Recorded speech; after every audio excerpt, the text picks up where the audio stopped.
The violence that happened in downtown Spokane last night shook the community.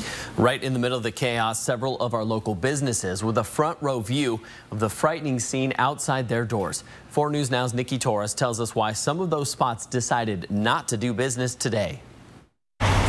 Less than 24 hours ago, my coworkers and I were parked here in downtown Spokane on the corner of Riverside and Howard. We watched and we showed you several rounds of tear gas, smoke bombs, and flashbangs being deployed right here on the street. But today, it is a different scene, and for some, it is business as usual, but for others, they chose a different plan.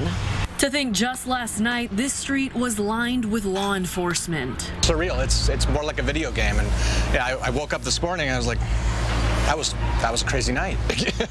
Yeah, it's insane. Insane, considering the location of this restaurant, Wild Dogs. They were right on the police line. You can even see the Nike store that was broken into right down the street. Last night, just a few feet away, I saw this group of people bathing themselves in milk because while the crowds are gone, the milk is still behind. Wild Dogs restaurant was right in the middle of where police had barricaded the streets last night, but instead of boarding up and closing down, they invited people in to get away from the chaos. At one point last night, the restaurant had up to 40 people inside. I stepped out and I just grabbed one of the SWAT guys and invited him bathroom, food, water. Wild Dogs is open today, but other downtown spots decided to hold off. Boo Radley's was supposed to open today after months being closed due to COVID-19. And Indaba Coffee closed both its downtown locations.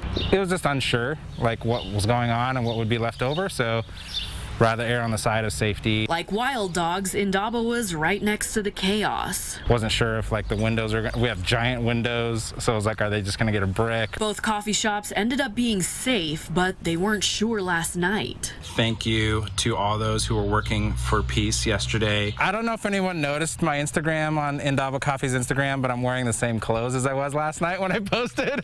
I literally got barely any sleep. Indaba says it'll gauge what happens tonight to determine opening tomorrow. Reporting in downtown Spokane, I'm Nikki Torres, 4 News Now.